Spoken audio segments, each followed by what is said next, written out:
Yop les amis, c'est Alex, aujourd'hui on se retrouve pour une nouvelle vidéo sur Call of Duty 4 remasterisé au sniper. Et aujourd'hui les amis, c'est une grande nouvelle, ou grande vidéo, je sais pas comment vous le dire. Déjà de 1 parce que je fais une partie de malade au snipe, franchement c'est la meilleure partie que j'ai jamais faite au sniper. Vous allez voir pourquoi, je vous en dis pas plus, vous verrez au fur et à mesure de la vidéo, j'ai envie de vous dire. Si je fais cette vidéo, les amis, c'est parce que j'ai un projet, là, pour très bientôt, en fait. J'ai l'intention, en fait, de créer, ou de... Ouais, de monter mon propre PC gamer. Donc, PC gamer, peut-être, oui, parce que, bon, il y a de bons composants. C'est pas non plus le PC le plus poussé qu'on puisse faire, bien évidemment. Les composants, c'est des composants normaux, enfin, où il n'y a pas forcément, c'est pas forcément un PC gamer haut niveau. C'est vraiment l'entrée de gamme, c'est pour vraiment dire de jouer à des jeux tranquillement, avec une bonne qualité, mais sans plus. Enfin, voilà. Donc en fait, je voulais faire cette vidéo pour vous parler un peu de ce projet, de ce que je voulais faire, pourquoi je voulais le faire aussi. Et voilà. Donc en fait, j'ai un budget de 800 €.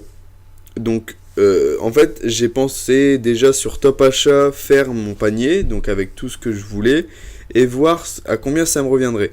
Donc bien évidemment, je compte sur vous, ceux qui ont des talents dans le PC gaming, de me donner des petits conseils, dire ce que j'ai à changer. Pareil, toujours rester dans la fourchette entre 700 et 800 €. Et me dire s'il y a des choses que je peux changer pour avoir moins cher, ou quelque chose qui est pas assez bien. Enfin voilà, me donner des conseils. Et voilà, moi je vous répondrai. Et je vous remercie si vous faites ça pour moi. Parce qu'il y a peut-être des choses que j'ai pris et qui ne vont pas ensemble. Ou des choses qui sont pas assez puissantes ou trop puissantes. Enfin voilà. Vous me donnerez vos avis et puis on verra comment ça se passe. Donc on va commencer tout de suite. Donc mon boîtier, c'est un boîtier tout con, c'est l'Aerocool X Predator X1 Evil Black Edition à 55 €. Donc un boîtier tout con, franchement, je vous le montre à l'écran. Voilà, c'est un boîtier vraiment tout bête, orange, noir, classique. Qui fera son taf, je pense, enfin j'espère. De toute façon, c'est juste une question de taille pour mettre à l'intérieur la carte mère, la carte graphique, tout ça. Ensuite, la carte mère, justement, on y vient. C'est une MSI Z97 PC Mate à 95 €. Donc, bon, ça a l'air d'être une bonne carte. C'est une carte mère ATX au socket 1150.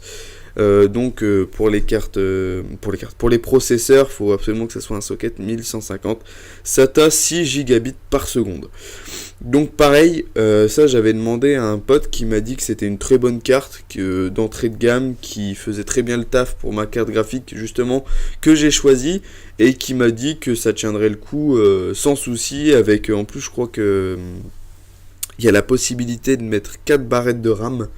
Donc ça c'est plutôt sympa. D'ailleurs je sais pas ce que c'est comme RAM, je crois que c'est de la DDR3. Ouais c'est ça, c'est de la DDR3. Donc justement la RAM, j'ai pris DDR3 HyperX Fury Red 8 Go en 1866 MHz CAS 10. Donc pareil, c'est de l'entrée de gamme, c'est pas poussé. On m'a dit que c'était une bonne RAM. Donc pourquoi pas, je me suis lancé là-dedans. Hein. Vous me dites si c'est bon, si c'est pas bon, vous me donnez des conseils. De toute façon, je fais cette vidéo pour ça, pour justement avoir des conseils de ceux qui s'y connaissent beaucoup mieux que moi, forcément, parce que moi je suis un joueur PlayStation de base. Donc c'est vrai qu'atterrir sur PC, ça va être un peu tendu, mais bon, je me lance. En alimentation, j'ai pris une Corsair CX 500 watts. Donc on m'a dit que du 500 watts c'était tout à fait correct pour le PC que je voulais. Hein. Il est la lime est à 65 €. Donc tout ça c'est des résultats qui viennent de Top Achat. Hein. Je l'ai pas inventé, tout a été fait sur Top Achat. En ce qui concerne la carte graphique, donc là c'est le petit bébé. Après vous allez certainement me dire que c'est trop cher par rapport à la config que j'ai. Donc justement, si vous connaissez des cartes graphiques qui ont un super potentiel et en dessous de ce prix, parce que la carte graphique fait quand même 300 €, si vous avez des bonnes cartes graphiques à me proposer en dessous de ce prix, je suis preneur, parce que franchement 300 euros ça fait quand même assez mal. Si je peux réduire le budget en ayant une carte graphique qui fera quand même tourner tous mes jeux, même pas en ultra mais juste en high quality, franchement ça me va très bien, parce que ultra c'est bien, mais bon moi je cherche pas, franchement c'est juste pour pouvoir jouer PC, et après la qualité forcément j'en cherche. Je vais pas jouer en low comme je suis en train de jouer en ce moment sur mon ordi portable, parce que c'est de la merde. Mais bien évidemment, si je peux passer sur du high avec une bonne carte graphique qui fera le job, et qui en plus permettra de me faire mes montages, tout ça, bien évidemment ça c'est le processeur qui fait, mais voilà, une bonne carte graphique, moins chère, si vous avez, je suis preneur, dites-moi dans les commentaires ou envoyez-moi un mail, je vous mettrai le mail dans la description, et voilà. Donc la carte graphique, c'est une carte PCI Express overclockée KFA2 GeForce GTX 1060 en 6 Go octets. Donc c'est une carte quand même qui est relativement puissante, relativement bonne comme je vous l'ai dit, mais si ma config ne va pas avec, c'est pas la peine. Donc là vous allez voir, je vais faire une magnifique triple feed en début de partie, bam, voilà, triple comme ça au spawn kill, bon, c'est gentil, c'est sympathique comme on dit. Donc pour en revenir à la carte, je vous ai dit c'est une KFA2 GeForce GTX 1060 en 6 Go. C'est énorme, elle fait 300 balles, je vous l'ai dit. Si jamais vous avez une autre carte qui fait un super bon taf, n'hésitez pas, franchement n'hésitez pas à balancer ce que vous avez comme bonne carte. Je suis preneur bien évidemment. Là on va passer aux choses sérieuses, au processeur.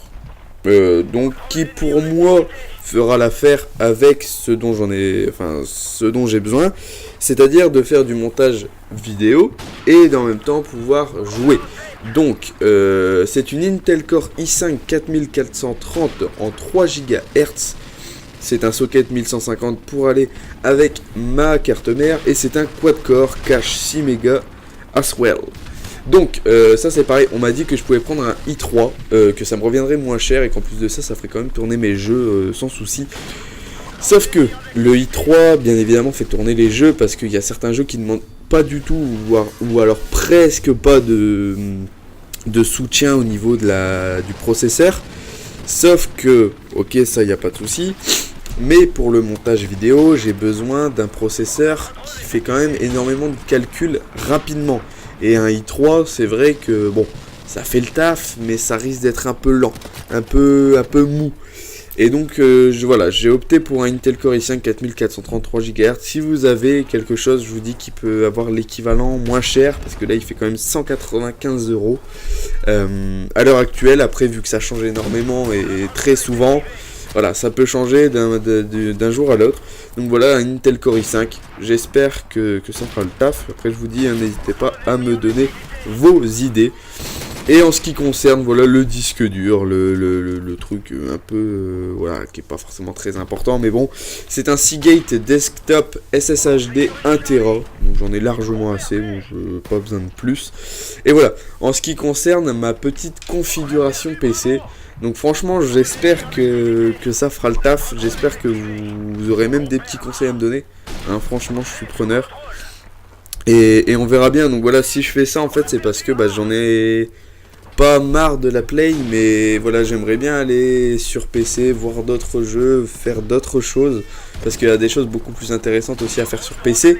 Il y a beaucoup de jeux multijoueurs, comme par exemple le Garry's Mod, qui est en Dark RP, tout ça c'est énorme. Bon, après bien évidemment il faut y jouer avec du monde, mais sinon voilà, c'est des jeux qu'on trouvera pas sur console. Il y a énormément de jeux aussi qui sont beaux à jouer sur PC, justement du fait d'une superbe qualité. Voilà, c'est des choses qu'on retrouve pas sur PlayStation, et c'est des sensations qu'on a que sur PC. Bien évidemment, on va falloir s'adapter au clavier souris, même si je pense sincèrement que je vais acheter un adaptateur pour mettre sur l'ordi, parce que je crois que clavier souris ça sera vraiment pas pour moi. Je crois que je vais garder la manette. Mais voilà, vous allez dire, ah, pas puriste, il joue pas au PC avec le clavier souris. Ouais, mais je pense que si je joue au clavier souris, je risque de me faire défoncer sur Call of, sur Battlefield. Voilà, c'est des jeux où quand t'as pas l'habitude, que t'as joué tout le temps avec la manette, je pense que c'est presque impossible de se faire au clavier souris. Mais bon, on essaiera, on verra comment ça se passe, on verra ce que ça donne. Et puis voilà, tout simplement, J'espère que ça aboutira, parce que j'aimerais bien aussi faire un peu de live. Et sachant que mon ordi actuel ne peut absolument pas subir un live, je crois si je mets un live il prend feu, il brûle. C'est pas possible autrement. Donc voilà, j'aimerais bien faire un peu de live, un peu de stream. Si ce PC là ne peut pas le faire, autant que j'en achète un autre de toute façon, vu que après c'est des PC qui durent sur le long terme, bien évidemment. C'est pas un PC qu'on va jeter dans 2 ans parce qu'on va dire oh non j'en veux un autre. Franchement c'est extensible, on peut changer des pièces, mettre de nouvelles pièces. C'est pas un truc que t'es obligé de racheter à chaque fois. Donc voilà, c'est vraiment un investissement, j'ai envie de dire, sur le long terme, pour pouvoir faire des vidéos plus larges en fait, avoir des vidéos avec du gameplay différent en fait, même pas forcément du gameplay, mais des vidéos différentes de celles qu'on a là, parce qu'à part du Call of Duty, FIFA, Rainbow, GTA, allez, un petit peu, y a rien en fait. Sur console, c'est difficile de faire autre chose et des choses plus fun. Sur PC, il y a les mods sur GTA 5, c'est énorme, c'est quelque chose qui est super. Il y a les jeux style, voilà, Garry's Mod, c'est pareil, c'est un jeu qu'on trouvera jamais sur console. Donc voilà, c'est des jeux que j'ai envie de tester, que j'ai envie de faire en vidéo, et voilà, pourquoi pas se lancer maintenant, c'est le moment, période de Noël, écoutez. Même vous, faites-vous plaisir, achetez-vous des PC gamers geekés. Non, je déconne, surtout pas. Non, franchement, c'est vraiment juste pour le fun, voilà. Avoir un super PC qui fera le taf, qui me permettra de faire mes montages. En tout cas, voilà, j'espère que vous pourrez m'aider, j'espère que cette vidéo vous a plu. On termine quand même sur une très grosse partie au sniper. Vous avez vu, j'ai quand même fait un très gros score. J'ai fait un très gros carnage.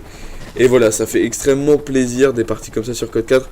Si cette vidéo vous a plu, n'hésitez pas à lâcher un like et un commentaire, ça fait toujours plaisir. Moi je vous dis à la prochaine, portez-vous bien. Ciao tout le monde, bye. Yop les amis, c'est Alex. Aujourd'hui on se retrouve pour une nouvelle vidéo sur la partie 2 du secret du zombie de la map Spaceland. Donc la fois dernière on s'était quitté au moment où on avait récupéré ces icônes auprès de David Hasselhoff et on ne les avait pas encore posées. Donc là on se retrouve sur la dernière...